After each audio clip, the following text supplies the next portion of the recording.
Okay. Sorry for the delay. What's up? What's up? What's up? Coach Bruce in the studio. So today I'm going to talk some more about goals. And I realize the reason why it's been on my heart to talk so much about goals in this season is because it is the new year. Like as we move into the new year, of course, we want to talk about what we want that year to look like. And, a lot of times it leads us to think about what we want our life to look like. And as I've been, spent more time thinking about this and spending time with it, I realize it's really important to do just that, to spend a lot of time with your goals, your values, your beliefs, to sit with those things and try to understand your relationship with them better. Um, I think it's really common for us to kind of take for granted our goals, our values, our beliefs, all those things, and just define them one time, maybe yearly, and then just kind of leave them out there in the ephemera that is just existence, and not come back to really sit with them, see how we align with them moving forward, make sure that we're actually moving towards those goals, because especially we as ADHD people have a tendency to just, if it's not present in front of us, forget about it. And for two, or also we're looking at it as, this big goal of completion or not. Do you win or do you fail? Versus it being a goal, being about the progressive journey, about moving towards that thing that you envisioned, about getting closer every day. That's a mindset that is, it's hard to accept as an ADHD person. And it doesn't mean it's impossible. It's just hard to accept. It's not the default. Our default is very all or nothing. Our default is setting ourselves up for like wild excitement or extreme failure. And that is something that you have to practice not doing. You have to practice setting more reasonable goals. You have to practice trying to get small wins, and practice making steps towards a bigger overall goal or purpose or whatever, versus just having this all or nothing mindset. And I think I mentioned this yesterday, but I wanted to talk about it some more. I think it's really important that we spend time as if it's almost like a skill that we're trying to acquire. We have to practice it. We need to study it. We need to learn how other people do it. We need to like spend time and effort and intention showing that we're working on being a more reasonable goal setter. We're being a more, let's say, not even say reasonable, more efficient goal setter, because your goals will vary with your ability to complete them.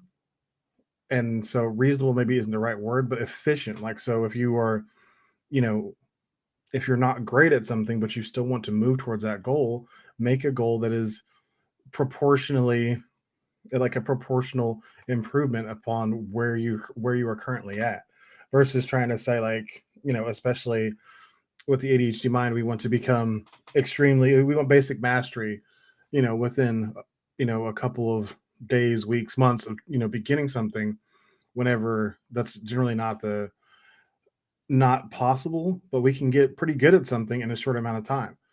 And that frustration that comes whenever we don't get good immediately puts a lot of people off, and allows them uh, to quit, to just quit trying, because they feel like, well, I'm not going to get there because I didn't get there in this short period of time. But whenever you're able to like take a step back and look at it from a larger perspective, where are you at from where you began compared to where you are now? Are you better?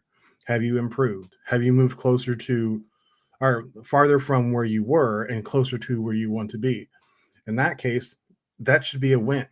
That should be considered, a victory in your goal setting, even if it's not in the exact time frame you set for yourself. It's still getting there. It's still moving in the right direction. I think that um, as ADHD people, we have to be more mindful of not being so rigid about the time structure, not being so rigid about the exact destination or what the exact goal looks like. It needs to be more broad, but it does need to be specific in that, exactly what you what you gain by this goal. Um, like I used the example yesterday is like I would like to be healthier. What would I gain by that goal? What would more healthier look like for me?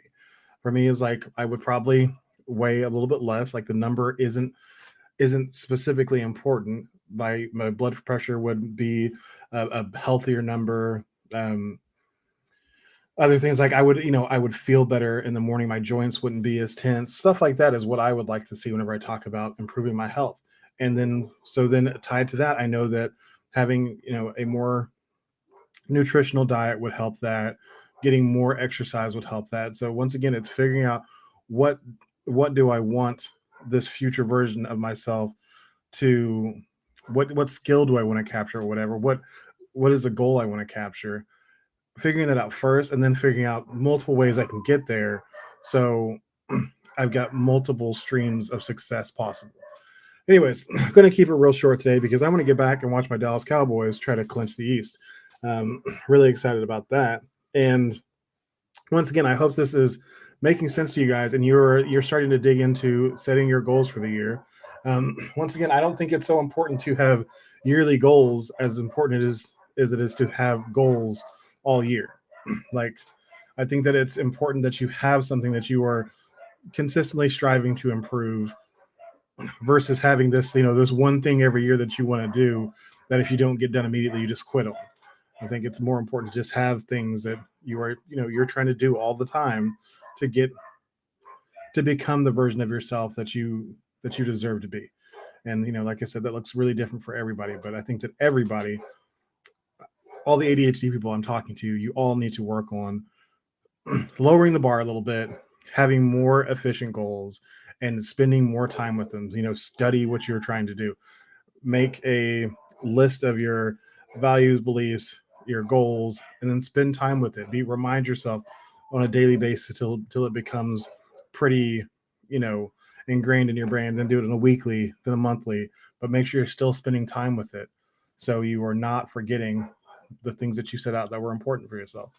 You're not, letting down the past version of yourself who set those goals. So, anyways, if you need help with that, the How to Life workbook that I made is really a step-by-step process for you to get into your values and beliefs and really narrow those down, get them on paper, have them at a place where you can spend time with them, and then figure out your goals from there. Um, I think it's a really valuable resource, and you can get that at authenticidentitymanagement.com/how to life. I believe that's the right. Let me check. I don't know why I always set myself up for failure like this, but yeah, I actually said it right. That is the How to Life workbook at www.authenticidentitymanagement.com/how to life. And I think that is a really useful resource. We've got a couple people already using it right now, waiting to get some feedback from them. Hopefully, a couple testimonials so I can put it out there and say, this is going to help you. I know it helped me. I did it previous to it actually being a workbook. I'm doing it again as a workbook to make sure that it actually is going to make sense to people. I think it is really, really helpful. And as I read it, as a objective user, I think it is still really useful and really pertinent to the ADHD lifestyle and some of the obstacles we face whenever it comes to goal setting. So that is the How to Life workbook, and that is at www.authenticidentitymanagement.com/how to life. Go get yours now. And until next time, be yourself and love yourself.